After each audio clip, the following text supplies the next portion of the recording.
There is a moment that comes for almost every person who has ever lived, quiet, unremarkable, and almost impossible to catch in the act. You are sitting with a difficult idea. Maybe it's a book open on your lap, a sentence you've already reread 3 times without it landing. Maybe it's a question someone asked you at dinner, one that lingered a beat too long in the air before anyone changed the subject. Then, almost before you notice yourself doing it, you look away.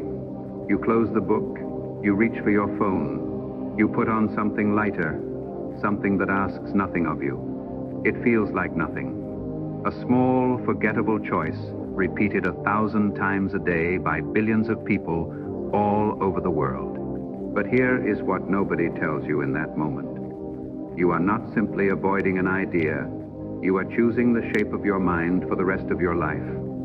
Multiply that moment by 10 years and you get a personality. Multiply it by a lifetime and you get a destiny. If you're watching this, some part of you already suspects the thing I'm about to lay out, that the story you were told about intelligence, that it's a fixed trait, a genetic lottery ticket you either won or didn't, isn't just wrong. It might be the most comfortable, most convenient lie you ever agreed to believe, because if intelligence is something you either have or don't have, then you are innocent.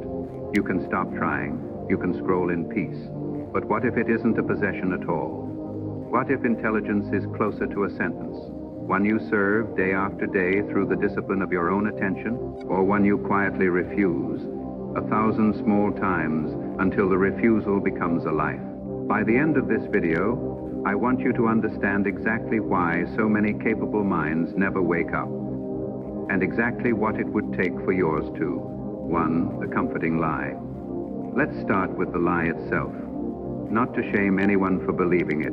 I believed it for years, but because until we name it clearly, we can't move past it. From the time we're small children, we're handed a simple story about the human mind. Some people are born smart, others aren't. We watch a classmate solve a math problem with what looks like effortless grace, while we stare at the same page feeling something between confusion and shame. We watch someone stand in a room full of accomplished people and speak with total fluency, total ease, and we quietly conclude they must be built differently. A rarer, better model of brain. This story doesn't stay in childhood. It follows us into adulthood, wearing more sophisticated clothes. We talk about certain minds as though they belong to a different species. Einstein, Da Vinci, whoever the celebrated genius of the moment, happens to be untouchable, unreachable, born rather than built. And here's the seduction of this story. It removes the weight of responsibility from your shoulders entirely. If intelligence is a genetic inheritance, handed out at birth like eye color, then your failure to finish the difficult book, to sit with the hard problem, to follow an argument to its uncomfortable conclusion. None of that was ever really a choice. It was simply the hand you were dealt. You can stop apologizing for it. You can make peace with the equipment you happen to receive and spend the rest of your life comfortably within its limits. Listen to how this lie disguises itself in ordinary language. I've just never been a reader. Math has never been my thing. I'm more of a people person than a thinker. Say sentences like these enough times to enough people, and they stop sounding like excuses. They start sounding like self-knowledge, even like humility. But they are not humility. They are permission slips, quiet agreements you've signed with yourself to stop trying, dressed up in the language of self-acceptance. And notice where this lie often gets planted in the first place. A child solves a puzzle quickly and hears, "Wow, you're just so smart." It sounds like encouragement. It's actually a small trap. Praise the trait instead of the effort. And you teach a young mind that its value is tied to a fixed quantity it either has or doesn't, which means the smartest available strategy forever after is to avoid anything that might reveal the quantity is smaller than advertised. Nobody intends this. Parents and teachers say it out of love, but the lie doesn't need malice to take root. It only needs repetition. Here's what makes this lie so effective. It isn't entirely false. That's the trap. People genuinely do start life with different raw material. Different working memories, different early environments, different starting points that were never fair to begin with. Nobody is claiming a level playing field, but the lie takes that one grain of truth and inflates it into an entire philosophy of surrender. It says because the starting points differ, the outcome is already decided. It says because effort isn't evenly rewarded, effort isn't worth making. And so we settle into what we might call an intellectual half-sleep. We skim instead of read. We consume ready-made opinions instead of building our own. We nod along to whatever confirms what we already believe by lunchtime, and we call this having a life. In fairness, it does feel peaceful. For a while, it feels like relief. The ancient Greeks would have found that peace strange for Aristotle. Writing in the 4th century BCE, a human being was not defined by the raw material issued at birth. A human being was defined by what they became through the active daily exercise of reason. He called the end goal of a well-lived life eudaimonia, a word we lazily translate as happiness, though it really means something closer to flourishing, the full ripening of human potential. And the road to eudaimonia was excellence, cultivated the way a musician cultivates a skill on an instrument. Not received once and kept forever, but built and rebuilt through repeated disciplined practice. In Aristotle's framework, calling yourself not an intellectual person would have sounded as strange as a violinist saying, "I've just never been someone who practices." Of course you haven't practiced. That's precisely why you can't yet play. This idea that our inner faculties are trained, not simply inherited, echoes far beyond Athens. The Stoics who followed Aristotle, the Buddhist traditions developing an ocean away, the Enlightenment thinkers centuries later, all of them in their own language arrived at some version of the same insight. Our deepest freedom is not found in our circumstances. It's found in the deliberate cultivation of our own minds. The comforting lie of fixed intelligence takes that freedom and quietly closes the door on it. It tells you to settle in and get comfortable. This video is an argument for prying that door back open. Intelligence, in the sense that actually matters for a life well lived, is not a possession. It is a practice, which means whoever you are, whatever you were told about yourself in the 3rd grade, it is still right now available to you. 2. The philosophical tradition. To understand what real intelligence looks like, not the shallow quiz show version, but the kind that actually changes a life. We need to sit for a while with the people who took this question most seriously across the last 2,500 years. Aristotle, excellence as a practice. We already met Aristotle briefly, but his idea deserves more room, because it's the foundation everything else in this video stands on. Aristotle didn't believe virtue, wisdom, or excellence of any kind was something you either had or lacked. He believed it worked more like a craft. Think about how you'd learn an instrument, or throw a pot, or cook a real meal from scratch. You don't wait until you feel like a musician before you start playing badly. You play badly on purpose, hundreds of times, and the badness slowly, unglamorously, turns into skill. Aristotle argued the same is true of thinking itself and of character. We become just by doing just acts. We become courageous by doing courageous things, even while frightened. And we become genuinely intelligent, not clever, not quick, but wise, by repeatedly doing the difficult work of reasoning carefully, examining our own assumptions, and refusing easy answers. Intelligence, on this view, isn't a gift sitting in a box waiting to be opened. It's closer to a callus. It only forms where friction has been applied again and again. Socrates, the courage to not know. Now walk with me into the Athenian agora, decades before Aristotle was even born, and find a strange, barefoot man named Socrates. Socrates never wrote a single word that survives. Everything we know of him comes through his student Plato. What we know is this: Socrates spent his days stopping generals, politicians, poets, and self, declared experts in the marketplace, asking them, with apparent sincerity, to define the very things they claim to understand. What is justice? What is courage? What is virtue? Again and again, under his patient, relentless questioning, These confident men discovered they couldn't actually explain the concepts they'd built entire careers and reputations upon. Socrates called himself the wisest man in Athens for exactly one reason. Unlike everyone else, he knew that he did not know. That single admission, radical, uncomfortable, almost unbearable to the ego, was, in his eyes, the beginning of real thought. Not the accumulation of answers, but the courageous confrontation with your own ignorance. It cost him everything. In 399 BCE, an Athenian jury sentenced him to death for corrupting the youth and failing to honor the city's gods.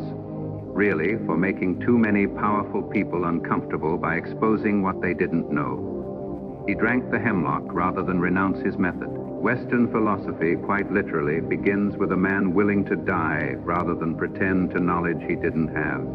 Ask yourself honestly, how much of your own thinking lately has actually been an attempt to protect an answer you already gave rather than a genuine search for what's true? Socrates would say that isn't thinking at all. That's merely defending.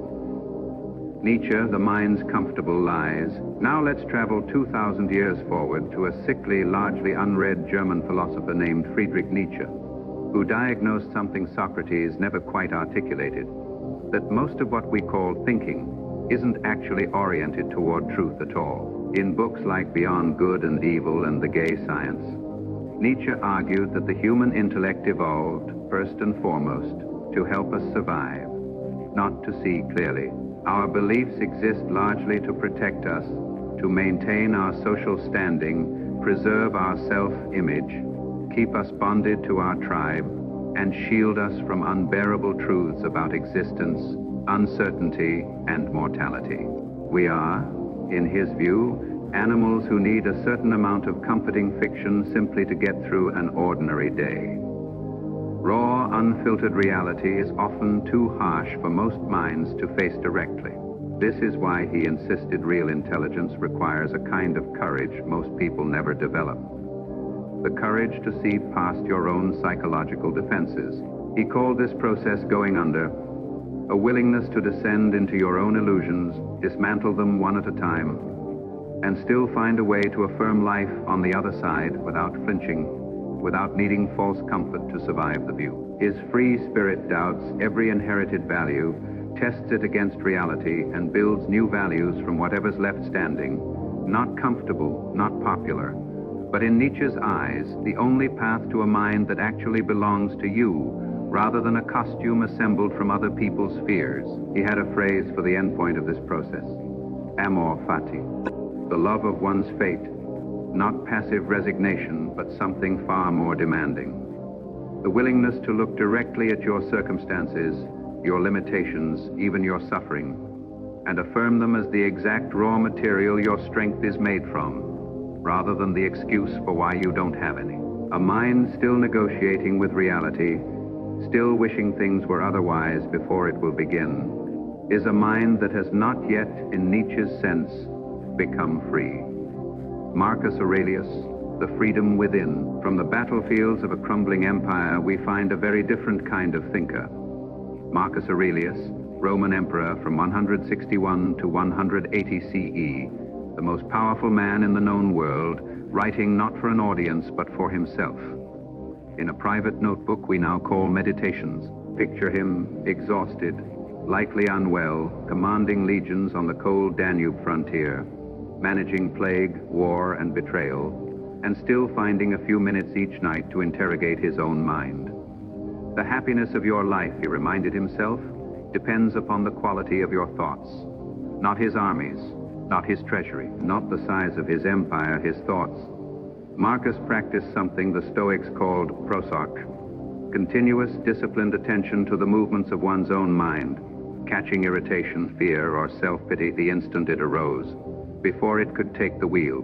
Underneath this practice sat a simple, almost blunt piece of Stoic logic later students would call the dichotomy of control. Some things are within your power, your judgments, your effort, your response. And some things are not other people's opinions, the outcome of events, the length of your life. Nearly all human suffering, the Stoics argued, comes from confusing the two categories, from spending your limited energy trying to control what was never yours to control in the first place, while neglecting the one domain that was always fully within your grasp. He understood something that cuts through nearly every excuse about circumstance. The emperor and the slave, he wrote, share exactly the same fundamental freedom, the capacity to choose their inner response to whatever happens to them. Power didn't exempt him from difficulty. It simply gave him an unusually public stage on which to practice the same inner discipline available to anyone alive. Schopenhauer, The Cost of Seeing Clearly. And finally, a darker, more melancholic voice, Arthur Schopenhauer, who gave philosophy one of its sharpest. One-line distinction's talent, he wrote. It's a target no one else can hit. Genius hits a target no one else can see. But Schopenhauer never pretended this gift was pleasant to carry. Deeply shaped by Kant on one side and the philosophy of India on the other, he believed that underneath all human striving lies a blind, insatiable force he called will, an endless, purposeless craving that drags us from desire to desire and can never actually be satisfied, only briefly quieted. Most people, in his view, live enslaved to this will without ever noticing the chain, only in rare moments, in deep aesthetic contemplation. In the quiet study of music or art or ideas, does the intellect briefly slip free of its usual servitude to desire and simply see, clearly wanting nothing back. That clarity comes at a real cost, a kind of loneliness, an awareness of the suffering underneath ordinary life that most people successfully avoid ever looking at. The common thread, 5 very different men, a barefoot questioner in the Athenian marketplace, a sickly German diagnosing our need for comfortable lies, a Roman emperor writing to himself by candlelight, a pessimist who saw further than he wanted to, a tutor who believed excellence was built the way you build a callus.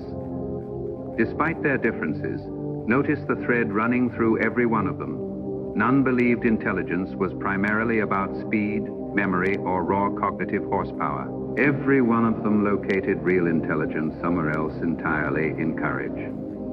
The courage to admit what you don't know, the courage to dismantle a comfortable illusion, the courage to master your own reactions rather than your circumstances, the courage to see clearly even when clarity offers no comfort at all. That is the tradition this video stands on. Not a promise of easy brilliance, a harder, more honest invitation.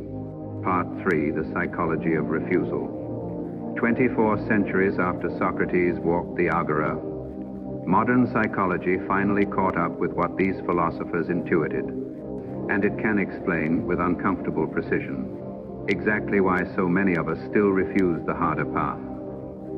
Start with the Nobel Prize-winning psychologist Daniel Kahneman, whose decades of research describe 2 very different modes operating inside every human mind. He called them, plainly, System 1 and System 2. System 1 is fast, automatic, intuitive. The part of you that recognizes a friend's face instantly flinches at a loud noise, forms an opinion about a stranger within a second of meeting them. It feels effortless because, biologically, it mostly is. System 2 is entirely different. It's slow, deliberate. It's the part of your mind required to solve an unfamiliar problem, to check an argument for hidden flaws, to sit with contradictory evidence long enough to actually change your mind. And here's the inconvenient truth. Kahneman's research kept confirming. System 2 is expensive. It draws on real limited cognitive resources. It requires tolerance for uncertainty, for confusion, for the deeply uncomfortable possibility that you might currently be wrong about something you care about. Given the choice, and we're given that choice hundreds of times a day, most human minds quietly default to System 1, not because we're lazy in some moral sense, but because the brain, like the rest of the body, is wired to conserve energy wherever it can get away with it. How many hours this week have you spent in System 1, and how many in System 2? Most of us couldn't say with any confidence. That uncertainty is itself the whole point. It's also worth noticing that this isn't an accident of modern life.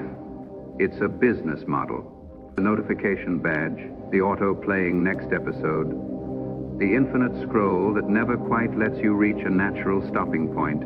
These were designed by people who understood System 1 extremely well, and who built products specifically to keep you inside it. You are not failing some personal test of willpower every time you reach for your phone mid-thought. You are responding exactly as designed to some of the most sophisticated persuasion engineering in human history. That doesn't remove your responsibility for the choice, but it should remove some of the shame and replace it with clear-eyed awareness of what you're actually up against. Now pair this with a second body of research from psychologist Carol Dweck, spanning decades of studying how people respond to challenge and failure. Dweck found that people tend to operate from one of two broad mindsets about their own abilities. Those with what she termed a fixed mindset believe intelligence and talent are essentially static, so they instinctively avoid challenges that might expose a limitation. Because if ability is fixed, failure isn't just a setback, it's a verdict on who you fundamentally are. Those with a growth mindset believe ability can be developed through effort and strategy, so they treat difficulty not as a threat to avoid, but as the actual mechanism of improvement. Here's what should stop you. The fixed mindset isn't simply an accurate self assessment some people happen to hold. It functions as a shield. If you never attempt the hard book, the hard conversation, the hard question, you can never be shown to have failed at it. You protect a fragile self-image by refusing to test it at all. Notice how closely this mirrors the comforting lie from part 1. I'm not a math person isn't really a statement about mathematical ability. It's an insurance policy against the discomfort of trying and falling short.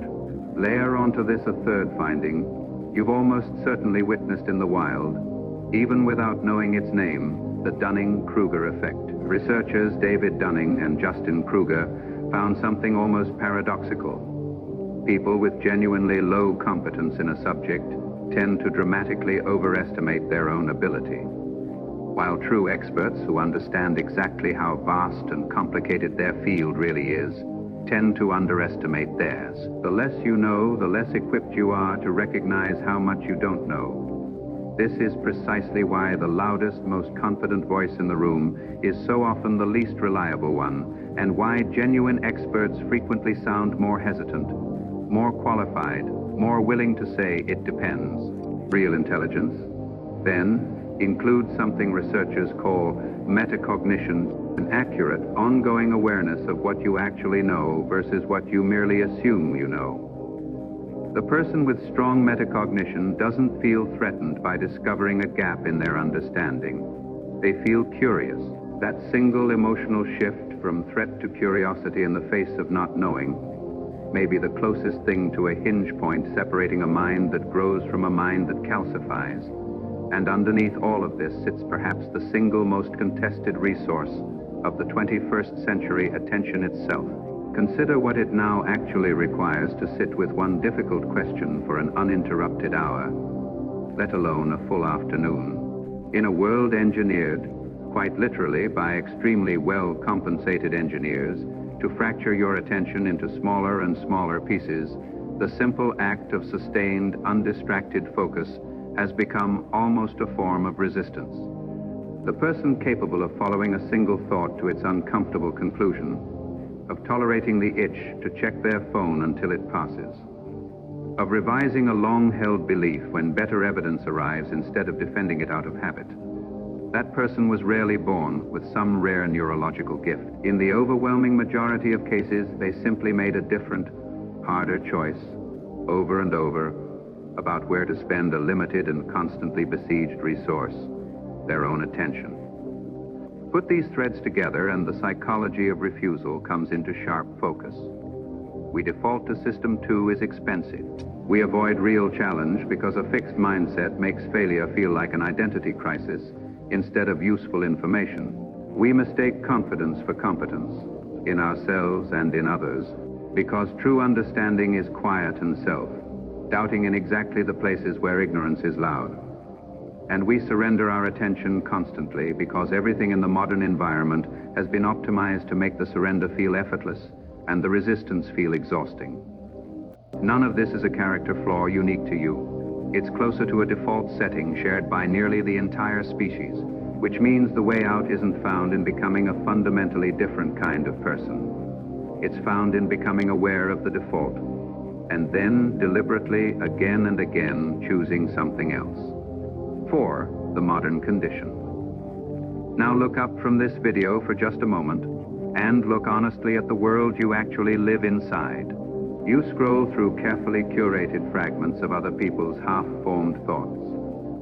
You consume 30-second summaries and AI-generated bullet points standing in for books. You'll probably never open. You form entire tribal identities around shared slogans, aesthetics, and memes rather than any shared depth of understanding. And the algorithms quietly running beneath nearly every platform you touch were not built to make you wiser. They were built, quite specifically, to maximize your engagement, which means they've discovered, through billions of data points, that outrage, novelty, and reactivity hold your attention far more reliably than slow, patient reflection ever will. Meanwhile, the modern economy has learned to reward the appearance of intelligence more consistently than the substance of it.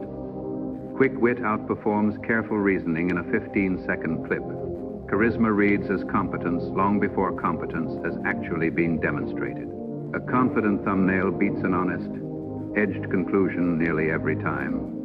None of this means the people succeeding in that environment are frauds. Many of them are brilliant. But it does mean the incentives of the attention economy and the requirements of deep, honest thought have quietly drifted apart. And most of us are swimming in the current built for the former. Here's the strange, almost absurd result. We're living through the most information-rich moment in human history, with more accumulated human knowledge available at a thumb's reach than any king, scholar, or emperor in history ever possessed. And somehow, we've never been more intellectually malnourished. Information has never been more abundant. Wisdom has never felt more scarce. Notice the difference between knowing about something and actually understanding it. Most of us can confidently repeat the headline, the hot take, the three-word verdict everyone in our feed already agreed on by the time we saw it. Far fewer of us could sit down without notes and explain the actual mechanics underneath, the history, the competing evidence, the strongest argument on the other side. We have mistaken the ability to have an opinion instantly about everything for the much slower, much rarer capacity to actually understand a smaller number of things well. When was the last time you sat with one difficult idea for a full hour, no phone in reach, no tab open beside it? Can you even remember? Let me show you exactly how this plays out, because you've almost certainly seen it. Maybe in a friend, maybe in a mirror.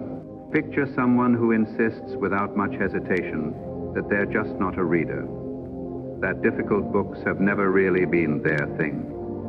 Then watch that same person spend 3 hours on a Sunday building a fantasy football roster with the analytical precision of a hedge fund manager, tracking injury reports, calculating matchup advantages, adjusting projections down to the decimal point, or watch them memorize an entire video game's combat system, learn every character's timing, and execute complex strategies under real-time pressure, or listen to them explain, in staggering connected detail, 15 years of a fictional universe's internal lore without a single note in front of them. The capacity for sustained focus, pattern recognition, and genuine analytical depth was never missing. It was simply never aimed at anything the person believed actually mattered. That's the real tragedy hiding underneath the comforting lie from part one. Not an absence of raw capability, but a redirection of very real capability toward whatever felt safe, immediate, and low stakes, and away from whatever felt slow, uncertain, and personally exposing. The philosopher Byung-Chul Han has a useful name for the deeper structure behind all of this. He describes our era as an achievement society, a culture where older forms of external oppression have been quietly replaced by a new internalized one. Relentless self-optimization, constant comparison, and a chronic exhaustion that comes not from being forced to work, but from a nagging sense that we should always be doing, achieving, improving, producing. In that atmosphere, contemplative leisure, the unhurried, seemingly unproductive space in which most of history's deepest insights were actually born, has nearly vanished. Even our rest gets optimized. Even relaxation becomes a performance, tracked, logged, quietly compared. We are, in other words, exhausted in exactly the way that leaves no energy left for the slow, unglamorous work of real thought, and distracted in exactly the way that makes us forget. We're even missing it. 5. The transformation. So what actually happens when a person finally, deliberately, chooses the opposite? When they decide the cultivation of their own mind isn't a luxury for some later, less busy version of their life, but a non-negotiable part of living well starting now. Something genuinely shifts, not overnight, and rarely dramatically, but unmistakably. The way a muscle you've started training slowly begins to change the shape of your whole body over months rather than days. Time itself starts to feel different. A paragraph that once seemed impenetrable becomes slowly a door swinging open onto a room you didn't know existed. Conversations that used to feel like small talk start revealing entire hidden architectures of belief and assumption. Underneath, the world doesn't get smaller and more manageable, the way the comforting lie promised it would if you just stayed within your limits. It gets larger, stranger, and considerably more interesting. You begin holding your own beliefs more loosely, not because you've become uncertain or wishy-washy, but because you've started treating your beliefs as useful working maps rather than sacred parts of your identity. This makes you, in the best possible sense, dangerous to rigid thinking of every kind, including, most importantly, your own. You develop that stoic quality of process we talked about earlier, a quiet, ongoing vigilance toward your own mind, catching yourself mid-rationalization, mid-shortcut, mid-avoidance, faster and faster each time, until the catching itself becomes almost automatic. None of this is really about becoming smart in the way that word gets thrown around at parties, collecting degrees, winning arguments, sounding impressive. It's about becoming more real, more anchored to what's actually true, rather than what's merely comfortable, convenient, or popular this week, more free, genuinely free, from the quiet manipulation of algorithms and the second-hand opinions of whoever happens to be loudest. It is, in some ways, a harder life, more solitude, more uncertainty, at least at first. More responsibility because you can no longer blame your circumstances or your genetics for a mind you're not actively cultivating. But it's also, unmistakably, a freer one. You stop inheriting your understanding of existence from other people, and you start actually authoring it yourself. So let's make this practical. Inspiration without a method is just a feeling that fades by tomorrow morning. Here are specific tools you can start using today. Not someday, today, practical tools you can start today. 1. The Feynman technique, named for physicist Richard Feynman. This one is deceptively simple. Take any idea you think you understand and try explaining it out loud, in plain language as though teaching it to a bright 12-year-old. No jargon allowed. The moment you stumble, hesitate, or reach for a complicated word to paper over a gap, that exact spot is where your understanding actually ends. Most of us mistake recognition for understanding. We read a paragraph, nod, and assume comprehension. This technique exposes the difference immediately and tells you precisely where to focus your next hour of study. 2 deep work sessions. Set a timer, start small. 25 minutes is plenty to begin, and commit to a single task with your phone in another room, notifications off, and one difficult question or text in front of you. No multitasking, no half attention. When your mind wanders, and it will, don't treat that as failure, just notice it, and gently bring your attention back. The same small rep repeated over and over, which is exactly how the skill is built. As this becomes tolerable, extend the sessions to 45 minutes, then 90. The goal isn't heroic endurance on day 1. It's building your capacity to tolerate undivided attention. The same way you'd build physical endurance by adding distance gradually rather than attempting a marathon on your first run. 3. Keep a thinking journal. Set aside a notebook. Physical or digital, the format matters less than the consistency. For your genuinely big, unresolved questions. Not your to-do list, not your schedule. The actual questions you're wrestling with about how to live, what to believe, what matters. A simple weekly rhythm works well. One page asking what you currently believe about a question that matters to you, and why. One page a few months later asking whether that belief has held up. Revisit them regularly. Write down when your thinking on a question shifts, and why over years. This becomes something remarkable, a visible record of an actual mind in motion, rather than a static set of opinions you've held unexamined since college. 4. Practice steel manning before arguing against any position you disagree with. Force yourself to first construct the strongest, most persuasive, most intelligent version of that position. Ideally stronger than its actual proponents, typically manage themselves. Only once you can articulate a view better than the people who hold it have you earned the right to disagree with it. This single habit will quietly disqualify a large share of the arguments you currently find persuasive, including, uncomfortably, some of your own. 5. Read primary sources. Whenever you can, go to the original text instead of the summary. The original study instead of the headline about the study. The actual philosopher instead of the 10 minute. Summaries are compressed by someone else's judgment about what mattered most. Reading Marcus Aurelius directly is a different experience at a different depth than reading a paragraph about what he supposedly believed. 6. Use spaced repetition tools like Anki. Understanding fades without reinforcement, on a fairly predictable schedule that memory researchers have mapped in detail. Spaced repetition software resurfaces what you're learning right before you naturally forget it, locking ideas into long-term memory far more efficiently than passive rereading ever could.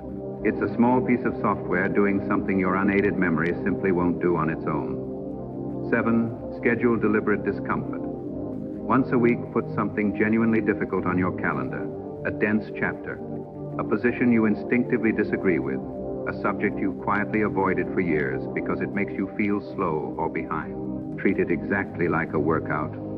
Not something you do only when inspired, but something you do on schedule. Inspired or not, because the discomfort is the entire mechanism by which the growth happens. None of these tools require a special kind of brain. None require permission from anyone. They require only a decision, repeated daily, and the humility to start small and stay consistent. Small, honest actions like these compound with the same quiet power as interest in a bank account, invisible for a long time, and then, one day, undeniable. You do not need a genius, level IQ for any of this. You need courage, and you need consistency. That's the whole secret, and it was never actually hidden. And so we arrive back where we started, that small, quiet, almost invisible moment. The book closing, the scroll continuing, the question gently set aside for another day that, if we're honest, may never come. In that ordinary moment, you were never simply choosing comfort over difficulty. You were choosing who you're going to become. The sentence of intelligence, if we can call it that, is served one honest confrontation with reality at a time. One difficult book finished instead of abandoned. One belief actually examined instead of defended on reflex. 1 hour of real, undivided attention given to a question that matters, instead of surrendered to whatever the algorithm decided you should see next. Most people, if we're being fully honest, will refuse that sentence until the very end.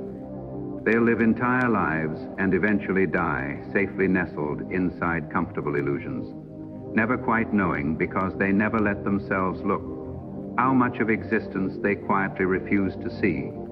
But some people don't.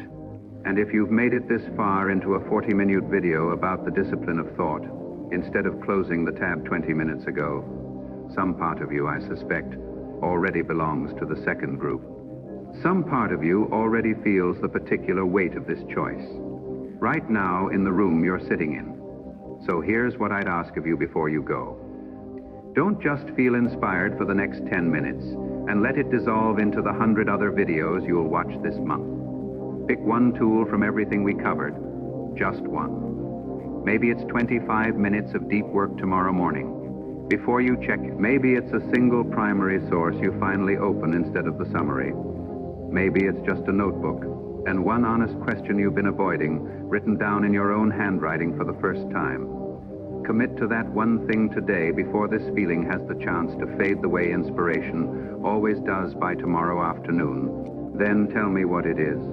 Put it in the comments, not as a performance, but as a small public promise to the version of yourself who's tired of the intellectual half-sleep. I read everyone, and there's something quietly powerful about writing a commitment down where other people working on the exact same thing can see it too. If this video gave you even a fraction of what it aims to give, a way of seeing intelligence not as a locked door, but as a muscle, you already have permission to train. Consider subscribing so you don't miss what comes next. And if you know someone quietly stuck in their own comfortable half-sleep, send this their way. Sometimes the most generous thing you can hand another person is simply a good, hard question. The question was never really whether you possess intelligence. The question has only ever been whether you're willing to become it. And in the silence that follows this video, in the 10 seconds before you close this tab and move on to whatever comes next, the rest of your life is quietly waiting for your answer.